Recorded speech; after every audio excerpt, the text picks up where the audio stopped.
Fala pessoal, tudo bom com vocês? Sou o professor Ivan Lucas e vamos estudar a improbidade administrativa. Galera, uma matéria muito importante para os concursos públicos.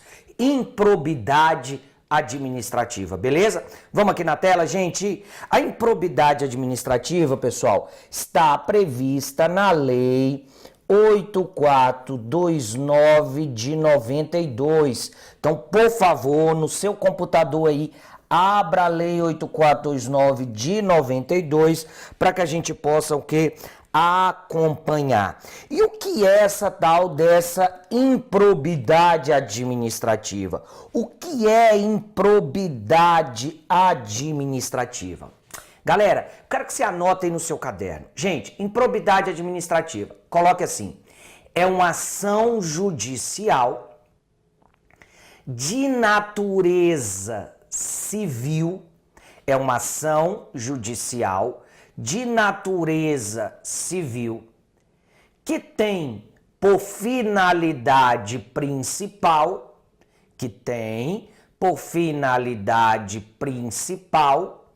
o ressarcimento de danos causados ao erário. O ressarcimento de danos causados ao erário. Erário é o patrimônio público. Finalidade principal, ressarcimento de danos causados ao erário. Gente, presta atenção aqui em mim. Então, a improbidade, ela é uma ação judicial. É uma ação que tramita lá na justiça. É uma ação judicial chamada ação de improbidade.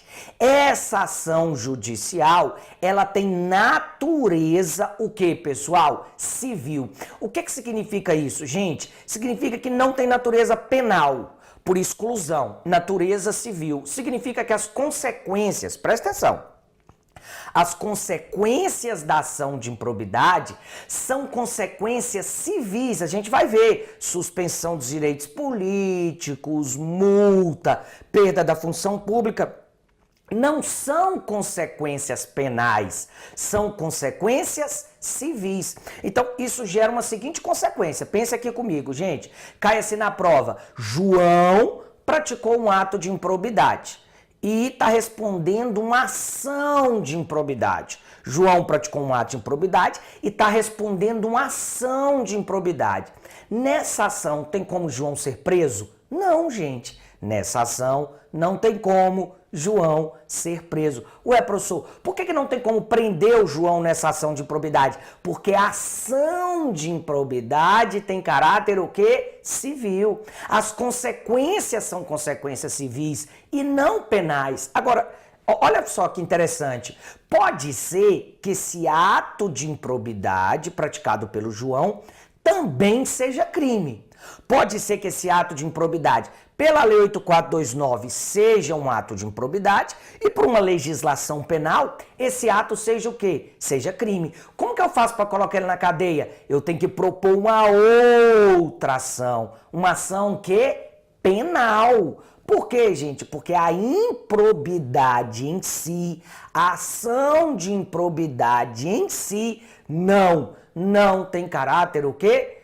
Penal. Não tem natureza penal. Ela tem apenas natureza o quê? Civil. Então, a ação de improbidade é uma ação judicial, tramita na justiça, beleza, gente? E ela tem natureza o quê? Civil. Então, gente, e tem por finalidade principal o ressarcimento. Principal, por quê? Porque ela tem outras finalidades também. A gente vai ver quais são as finalidades. Mas eu quero voltar aqui na tela só para te mostrar isso aqui, ó. Então, a ação de improbidade está aqui. Aqui está a improbidade administrativa. Então, eu tenho a improbidade administrativa. É uma ação que, gente, improbidade administrativa é uma ação judicial. Então, nós temos aqui ação judicial. Ação judicial é essa que é de natureza o quê? Civil. Ação judicial de natureza civil. Ora, mas se é uma ação judicial, ela tem que ter um autor. Se é uma ação judicial, ela tem que ter um autor e ela tem que ter um réu. Se é uma ação judicial, ela tem que ter um autor e ela tem que ter o quê? Um réu. É muito importante isso. Gente, ação judicial, natureza o quê, galera? Civil. Tá, ela tem que ter um autor e ela tem que ter um réu. Quem é o autor da ação de improbidade? Coloque no seu caderno, gente. A ação será proposta, a ação será proposta pelo Ministério Público ou pela pessoa jurídica prejudicada. A ação de quê, gente? De improbidade. Será proposta pelo Ministério Público ou pela pessoa jurídica prejudicada. Ponto. Na frente. Quando o MP não for o autor, quando o MP não for o autor, deverá atuar como fiscal da lei. Quando o MP não for o autor, deverá atuar como fiscal da lei. O novo CPC até diz que o MP, na verdade, vai atuar como fiscal da ordem jurídica, mas a lei de improbidade, como é mais antiga, ela ainda coloca a expressão, ele vai atuar como fiscal da lei. O que significa isso? Se você quiser botar entre parênteses, acompanhar todo o desenvolvimento do processo. Acompanhar todo o desenvolvimento do processo. Então, o MP, o Ministério Público, sempre vai participar da ação de improbidade. Ou ele será o autor da ação de improbidade, ou ele vai atuar, como diz a lei de improbidade, como fiscal da lei, fiscal da ordem jurídica, de acordo com o novo CPC. Então volta aqui, gente. Olha, pra gente preencher. Autor, quem é o autor? Ministério Público ou a pessoa, gente, não é o órgão, não me mata. Pessoa jurídica prejudicada. O MP ou a pessoa jurídica prejudicada. Quem é o autor? Ministério Público ou a pessoa jurídica prejudicada. Pessoal, esse é o autor da ação de improbidade. E o réu, galera? E o réu? Coloque assim, pessoal, no seu caderno. A ação pode ser proposta, ação de improbidade, lógico. A ação pode ser proposta contra qualquer pessoa, agente público ou não, contra qualquer pessoa, agente público ou não, que participar, induzir ou apenas se beneficiar do ato de improbidade. Que participar, induzir ou apenas se beneficiar do ato de improbidade. Ou apenas se beneficiar do ato de improbidade. Vírgula, de forma direta ou indireta. De forma direta ou indireta. Então, quem pode responder a ação de improbidade? Qualquer pessoa. Agente público ou não, que participar, que induzir ou que apenas se beneficiar do ato de improbidade. Então, volta aqui para a nossa tela. O que nós temos? Autor, Ministério Público ou pessoa jurídica prejudicada. Quem é o réu da ação de improbidade? Qualquer pessoa. Agente público ou não? Agente público ou não. Então vejam que aqui a gente viu. A improbidade, ela é o quê, gente? Ela é uma ação judicial. Ela é uma ação judicial que tem natureza o que, galera? Civil, porque as consequências dela são consequências o que? Civis. Essa ação de improbidade vai ter um autor, essa ação de improbidade vai ter um réu. Quem é o autor da ação de improbidade?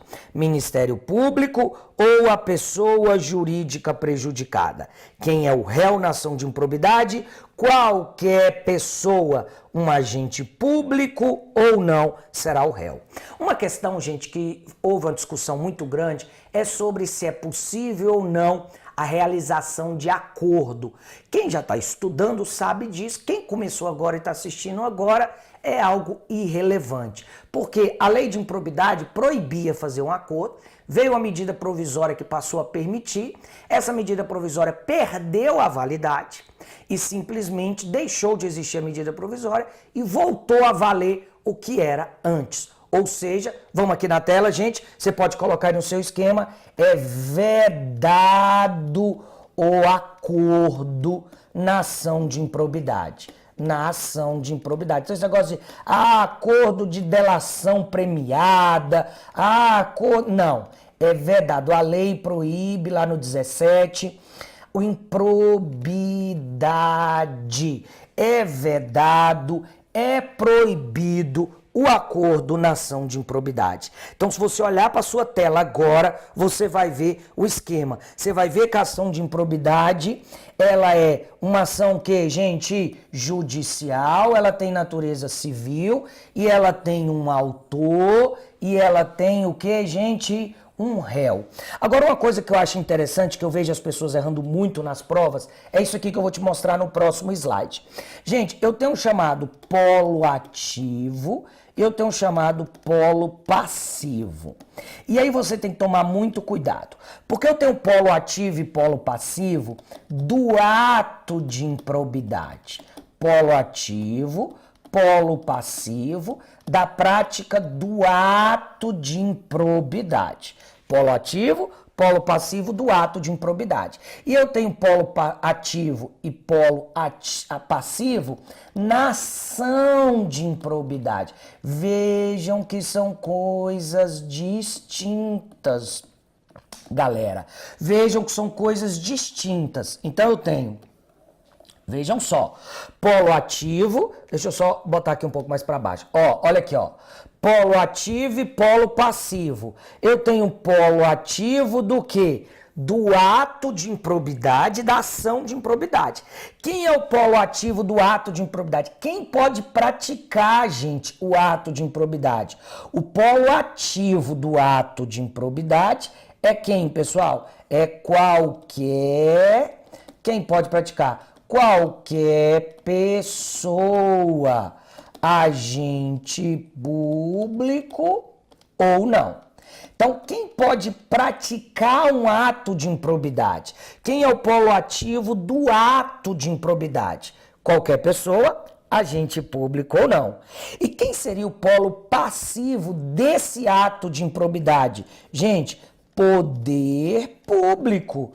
Poder público ou pessoa privada, que está lá no parágrafo 1º, está lá no parágrafo único do artigo 1º, gente. Pessoa privada que receba recursos públicos. Receba recursos públicos de alguma forma. Pessoa privada que receba recursos públicos. Então, quem é o polo ativo do ato de improbidade? Quem pode praticar o ato de improbidade? Qualquer pessoa, agente público ou não. Quem é o polo passivo do ato de improbidade? Quem sofre o ato de improbidade? O poder público ou uma pessoa privada que receba recursos públicos. Isso é para o ato. Agora, na ação de improbidade, a ação de improbidade, pessoal. Quem é o polo ativo na ação de improbidade? Quem pode propor ação de improbidade? Ministério Público ou a pessoa jurídica prejudicada. A ação de improbidade pode ser proposta pelo Ministério Público ou pela pessoa jurídica prejudicada. Veja que agora eu estou falando do polo ativo da ação de improbidade. E o polo passivo da ação de improbidade? Gente, eu posso propor contra qualquer pessoa, agente público ou não. Qualquer pessoa, agente público ou não. Então, se você olhar na sua tela, você vai ver que o polo ativo do ato de improbidade, ele vira o polo passivo da ação de improbidade, não é verdade? Ou seja, quem praticou o ato de improbidade vai responder a ação de improbidade. Você tem que tomar muito cuidado com isso. Então, quando vier na prova, polo ativo e passivo, você tem que ver. É polo ativo e passivo do quê? É do ato de improbidade ou é polo ativo e passivo da ação de improbidade? Você tem que tomar muito cuidado. Outra coisa que você tem que tomar muito cuidado, o entendimento do STJ. O STJ tem um monte de entendimento sobre a ação de improbidade administrativa. O primeiro entendimento, gente, é que a ação pode ser proposta contra pessoa jurídica, contra PJ. Vou colocar aqui, pessoa jurídica. Sim, gente, como a improbidade tem caráter civil, a parte de multa, ressarcimento ao erário, proibição de contratar. Como ela tem esse caráter civil, o STJ entende que é possível, sim, propor uma ação de improbidade e incluir no polo passivo dessa ação de improbidade uma pessoa jurídica, por exemplo, uma empresa que ajudou a desfalcar um contrato administrativo, uma empresa que participou de alguma falcatrua aí para poder desviar dinheiro, essa empresa pode responder pela improbidade. Outra coisa, volte aqui na tela, outra coisa que o STJ diz é não aplicação na improbidade, né, gente? Não aplicação do princípio da insignificância. É um princípio que vem lá do direito penal. Esse princípio da insignificância, ele vem lá do direito penal. E ele diz o seguinte, gente, quando o bem violado ele é insignificante, ele deixa de ser crime. Aquele cara que furta um chocolate, furta um shampoo, como o bem jurídico violado é insignificante, ele deixa de ser crime.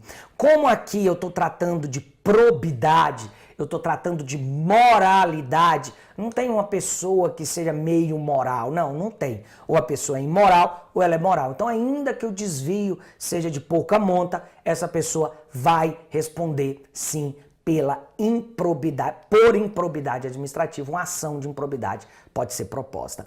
Mas o entendimento do STJ que mais impactou nesses últimos tempos é isso aqui. Volta aqui, gente. O que o STJ diz? O STJ diz, gente, que o polo passivo, olha só, o polo passivo da demanda tem que constar no polo passivo da demanda quem? Apenas o agente público, olha o que ele diz, ou o agente público, apenas o agente público, ou o agente público mais um particular. Então, segundo o STJ, deve constar do polo passivo da demanda quem? E aí você vai entender. Quem? Apenas o agente público ou o agente público um particular. Qual a conclusão que o STJ chegou? É a OBS. Qual é a conclusão, gente? Não é possível o que, gente? Ajuizar ação de improbidade apenas o que, gente? Contra o particular. Apenas contra o particular. particular. Então, segundo o STJ, esse entendimento é muito importante. Eu não posso ajuizar, eu não posso colocar no polo passivo da demanda da ação de improbidade apenas o particular. Então, tem que constar no polo passivo o agente público ou o agente público particular. Agora, você tem que tomar muito cuidado na hora que você vai marcar na prova, né, gente? Uma coisa é você aprender a matéria, outra coisa é você marcar lá na hora da prova. Pelo amor de Deus. Se vier na prova genericamente, como está na lei, genericamente, respondem por improbidade o agente público ou qualquer pessoa, mesmo não sendo agente público, que tenha participado, induzido aos beneficiários. Verdadeiro, responde por improbidade. Todos esses. Agora, se vier na prova de forma específica, segundo o STJ, Superior Tribunal de Justiça, segundo o STJ, não é possível ajuizar uma ação de improbidade apenas contra um particular. Aí você vai marcar o quê, gente? Aí você vai marcar verdadeiro. Não é possível, porque tem que constar no polo passivo ou agente público e um particular. Estamos entendidos, pessoal? Outras coisas que eu acho importante, que eu quero continuar, vamos aqui para a tela, que eu acho importante é o seguinte. Primeiro é sobre o agente público. Gente, a lei define o agente público. Agente público, vou colocar aqui, definição, e você vai escrever aí no seu caderno. O que a lei fala sobre o agente público? Ela diz que agente público é toda e qualquer pessoa que exerce uma atividade do Estado. Quem é o agente público? Para a lei de improbidade, toda e qualquer pessoa que exerce uma atividade do Estado, com ou sem vínculo, com ou sem remuneração, transitoriamente ou não importa. Toda e qualquer pessoa que exerce uma atividade do Estado, por exemplo, estagiário é agente público, o terceirizado é agente público, o próprio servidor, todo mundo que exerce uma atividade do Estado, com ou sem vínculo, com ou sem remuneração, transitoriamente ou não, é considerado agente público. Beleza, gente? Outra coisa que a lei fala, volta aqui na tela, é em relação aos princípios que devem ser observados. Gente, você tem que entender que a lei ela é de 92, observados. Você tem que entender que a lei ela é de 92. Então, quando a lei fala dos princípios que devem ser observados pelos agentes públicos, a lei diz assim: os agentes públicos devem observar os princípios da legalidade, impessoalidade, moralidade e publicidade. A lei fala isso de forma expressa. Está expresso isso na Lei 8429. Os agentes públicos devem atuar de acordo com os princípios da legalidade, da impessoalidade, da moralidade e publicidade. A lei não fala de eficiência.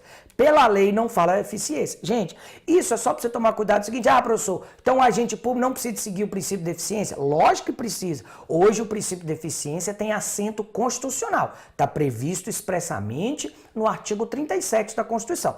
Todo agente público tem que seguir o princípio da eficiência. O que eu quero falar para vocês é que pela lei, pelo texto expresso da lei, ela só fala da legalidade, impessoalidade, moralidade e publicidade. Belezinha? Voltando aqui, gente. Outra coisa muito importante que a lei fala é no caso de dano ao erário. Dano ao erário, que é o patrimônio público. Erário é o patrimônio, o que, gente? Público. Dano ao erário. Dano ao patrimônio público. O que a lei fala sobre dano ao erário? Ela diz, gente, que se houver prejuízo, se houver dano ao patrimônio público, por ação ou omissão, dolosa ou culposa, do agente ou de terceiro, haverá o ressarcimento integral do dano. Então, se houver dano ao patrimônio público, por ação ou omissão, dolosa ou culposa, do agente ou de terceiros, haverá o que, gente? o ressarcimento integral dos danos causados. Integral, não há na lei hipótese de ressarcimento parcial. Se houver dano ao erário, haverá sempre o ressarcimento integral dos danos que foram o quê, gente? Que foram causados. Ação ou omissão, dolosa ou culposa, do agente ou de terceiros, o dano será integral. E mais, volte aqui, gente. Além disso, não adianta nem morrer, porque atinge, vou colocar aqui, atinge os sucessores. Sim, gente, atinge os sucessores, não o patrimônio dos sucessores. Então, o que você vai colocar aí no seu caderno? Você vai escrever assim, gente, a obrigação de reparar os danos, a obrigação de reparar os danos se estende aos herdeiros do causador do dano, se estende aos herdeiros do causador do dano, até o valor da herança recebida. Até o valor da herança recebida. Se estende aos herdeiros até o valor da herança recebida. Isso é muito importante. O herdeiro não vai pagar com o patrimônio. Gente, eu não posso pagar com meu patrimônio as dívidas do meu pai. Por quê? Porque eu não sou responsável pelo que meu pai faz. Agora, na medida que se meu pai falecer e transferir patrimônio, o patrimônio dele vai responder. Muita gente me pergunta, professor, e se o cara morrer e não deixou patrimônio nenhum? Morreu, acabou, não tem mais o que fazer. O herdeiro não vai responder com seu patrimônio particular. Então, a obrigação de reparar os danos se estende aos herdeiros até o valor da herança recebida. Beleza, gente? Isso é muito, muito importante. E para garantir essa reparação dos danos, volte aqui no quadro. Para garantir a reparação dos danos, eu posso pedir a indisponibilidade dos bens. Indisponibilidade judicial dos bens. É necessário, gente, simples indícios da prática do ato. Simples indícios da prática do ato de quê, gente? De improbidade. Simples indícios da prática do ato de improbidade já permite o quê, gente? Já permite a indisponibilidade judicial, ou seja, só o juiz pode decretar essa indisponibilidade dos bens do acusado. Qual a ideia dessa indisponibilidade? Gente, ele não possa vender os bens. Veja, essa indisponibilidade não é uma punição. Essa indisponibilidade tem apenas um caráter o quê? Cautelar. Eu proíbo que o agente público venda os seus bens, porque se lá na frente a ação de improbidade for julgada procedente, eu tenho patrimônio para que ele possa ressarcir o erário. É interessante que o agente público, se ele ficar lá durante o processo trabalhando, ele pode esconder provas, ele pode coagir testemunhas, então é possível afastar o agente público. Volta aqui na tela, gente. Sim, o agente público, ele pode ser afastado das funções. Então aqui, ó, afastamento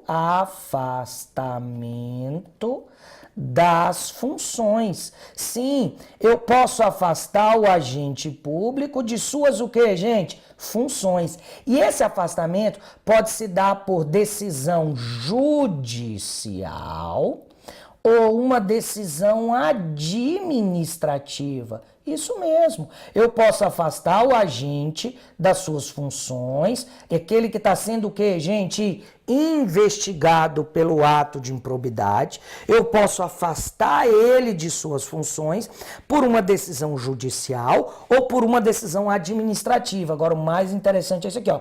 Com remuneração. Ele vai ser afastado, mas ele vai continuar recebendo, porque aqui ele ainda não foi o quê? Punido. Esse afastamento não é uma o quê? punição. Esse afastamento também tem apenas um caráter o quê, gente? Cautelar. Esse afastamento tem apenas um caráter cautelar. Então, afastamento das funções do agente é possível? É possível. E aqui é possível por decisão judicial administrativa. Vejam, ó, olha aqui a diferença. A indisponibilidade de bens, tornar os bens indisponíveis só por decisão que? Judicial. A indisponibilidade dos bens só por decisão que? Judicial. Beleza, pessoal? Agora, o afastamento das funções, que é sempre com remuneração, ele sempre vai continuar o quê? Recebendo. Esse pode ocorrer por decisão judicial ou por decisão que, gente, administrativa. Então a gente já viu aqui a definição de agente público segundo a lei, já vimos os princípios que devem ser observados segundo a lei 8429, estou falando da 8429 de 92, falamos que no caso do dano ao erário, o ressarcimento será o quê? Sempre integral, dissemos que atinge os sucessores até o valor da herança recebida, falamos da indisponibilidade judicial dos bens e do afastamento das funções. Pessoal, vamos dar uma descansada. No segundo bloco, a gente continua falando da improbidade administrativa. Até daqui a pouco.